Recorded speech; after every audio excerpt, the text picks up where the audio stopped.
Hi, welcome to my super easy beginners tutorials. I'm going to tackle a misty scene today, a misty landscape. I've got a round number 10, a round number 6 and a size 2 rigger. So these are the brushes I'm using for the whole of this series. You can find every one of them in the super easy beginners playlist. I'll pop a link for that just up here as well. I'm using a Cotman palette. I'll pop the link to that in the description and some suitable brushes as well.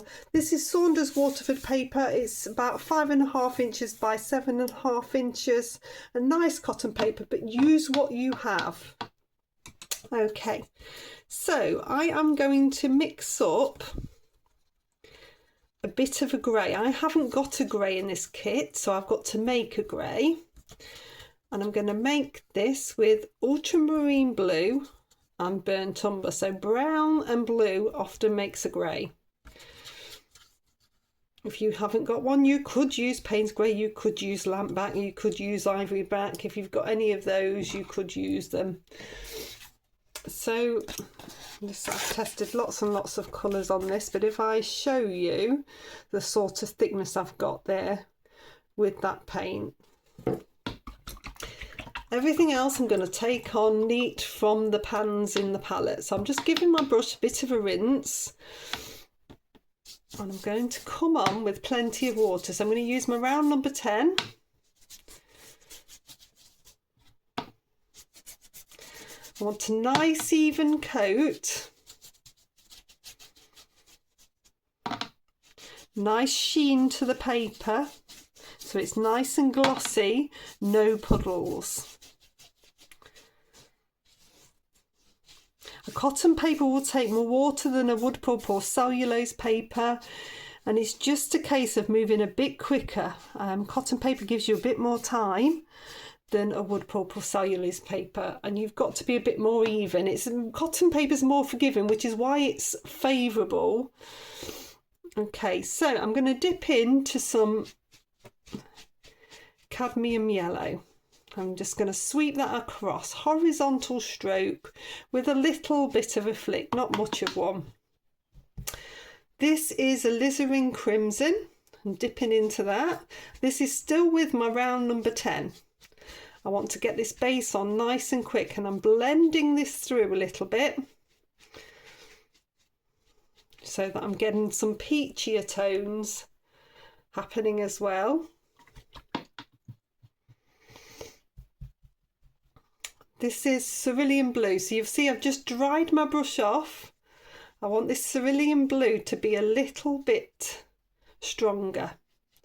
So I'm dipping in, it's quite fluid on the palette. I want it to be stronger because I don't want the yellow to turn it green. So that's just giving me that hint of blue in there. I'm now going to swap down to round number 6. We're going to start to put a little bit of mistiness in. So just checking it's clean, I've dabbed it off. I'm going to come in first of all with a little bit of the blue. So you'll see I've got an upright brush. I'm pushing down, I'm not really lifting it off too much. It's nice, neat paint. It's not going to go too far. The whole of this surface is wet. This is going to give a really nice flow. By using that upward stroke and pushing, I'm going to start to get a really nice sort of misty tree shape. And we're using the colours from the sky first because they make it feel more misty. Bring that down a little bit more. Okay, so I'm dabbing my brush off. I'm going to come into the dark colour now. The dark colour I'm going to blend through, so this is going to give a medium mistiness.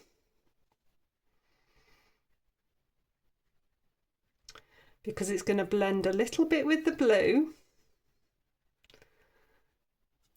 and be a little bit darker and greyer. So you're going to get 2 levels of mistiness now.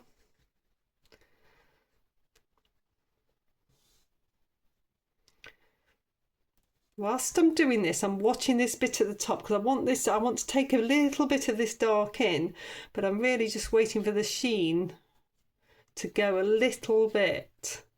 So can you see I'm just pushing my brush down.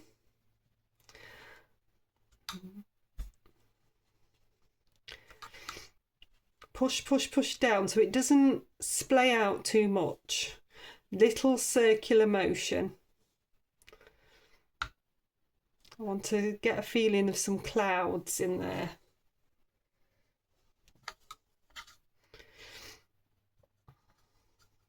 Okay, and just make sure I've got plenty of this while I'm just letting it settle.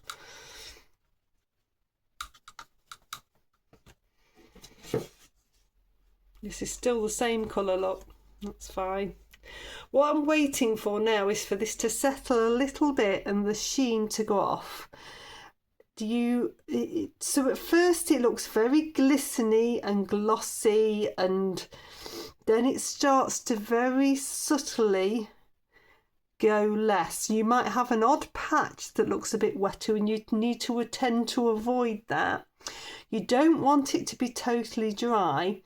It's like when you're looking at paint and you've got gloss paint, you've got satin paint and you've got matte paint. Matte paint, you're just not going to go wet in wet. Matte, it's gone.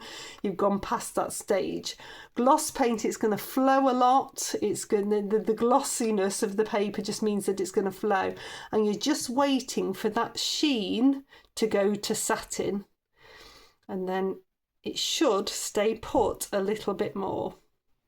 So I'm going to come in with our next layer now, and because the sheen is going,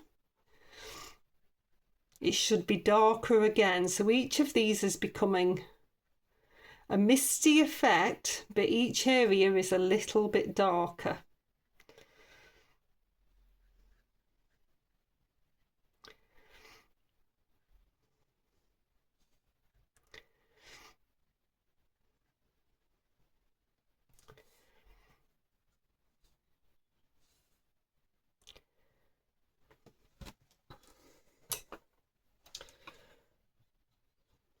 Just going to bring a little bit of the cadmium yellow onto a hill in this foreground. I'm starting to get a little bit of a hill forming. Then I'm going to dip into a tiny bit of the alizarin crimson as well. This is still damp here, so it's just giving me a little bit of colour ready to go when I'm ready with that bit. Waiting for paint to dry feels like the longest time, but I want you to see this real time. Seeing it real time, I mean, I'm in the UK, so it's going to be different if you're in a different country of a hotter climate. It will probably be dry by now, but it's just showing you the difference in this paint and not to rush it. I'm going to pop this little bit of a hill in.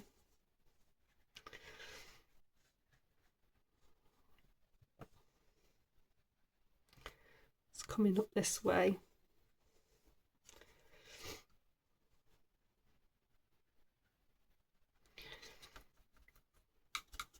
Mix up a little bit more of the paint.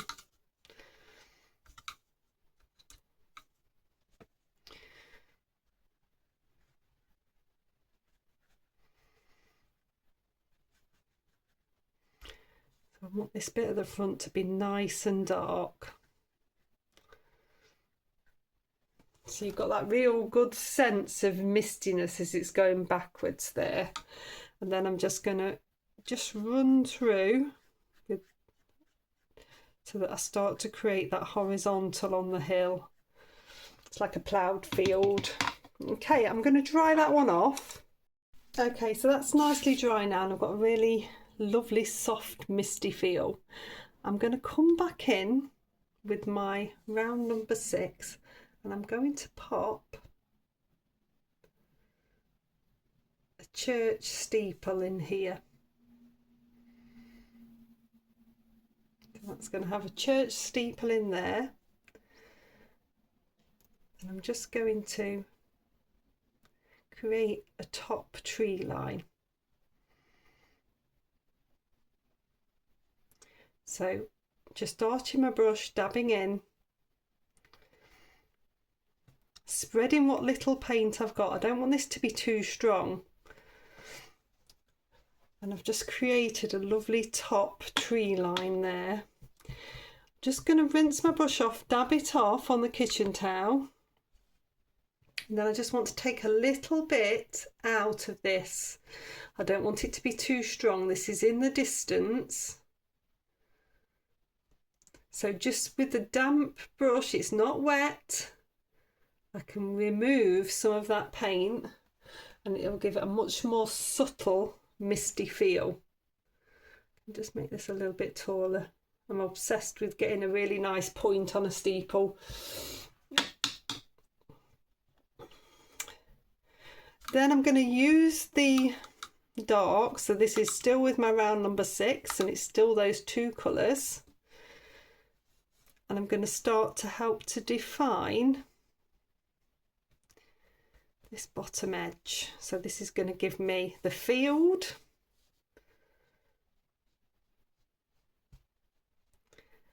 and the trees above. And then I'm just going to come along using the side of my brush a little bit more.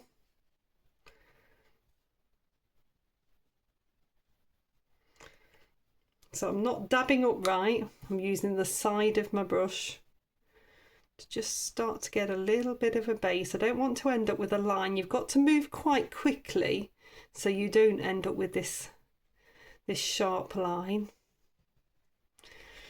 Then you want to increase in places so you get a variety of heights for the shrubbery and trees. And that's giving you yet another nice contrast. Then what I'm going to do is bring in a nice tree here. So with my round number 6, I'm resting on my little finger and I'm bringing in a nice gnarly looking tree. Lots of branches.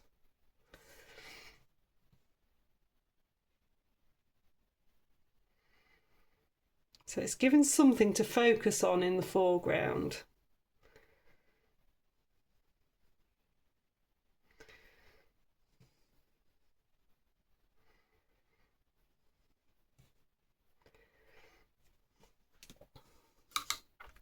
Need a little bit more of that colour.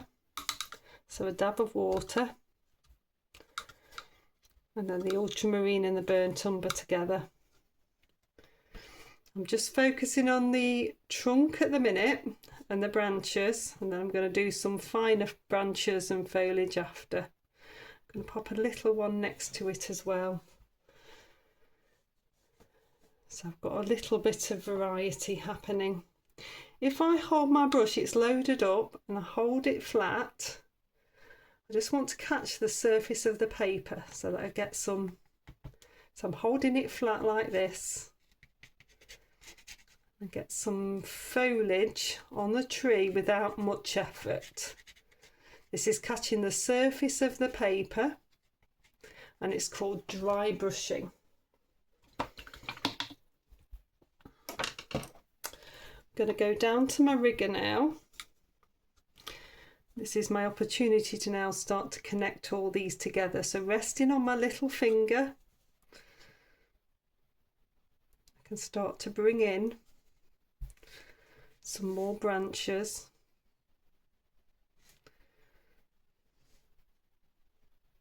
So none of this foliage is floating. If you've got a bit of foliage that looks a bit too clumpy, just dab a little bit off a bit. So that's just with a bit of kitchen towel. When you work in smaller scale, it's actually harder to do dry brushing because you're working smaller. Actually, it's easier when it's bigger. So I'm just putting in some lovely trees now.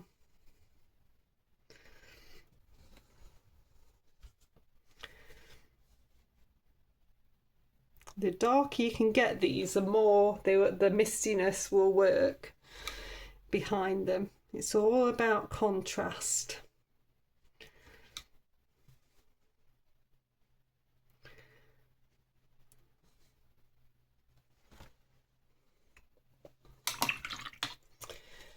Okay, so that bit's in, and then I'm just going to pick up my round number 6 again, and I'm just going to bring in a few extra sharper lines into the ploughed field, so it's just accentuating that hill coming down. And I'll dry that one off and then take the tape off for you.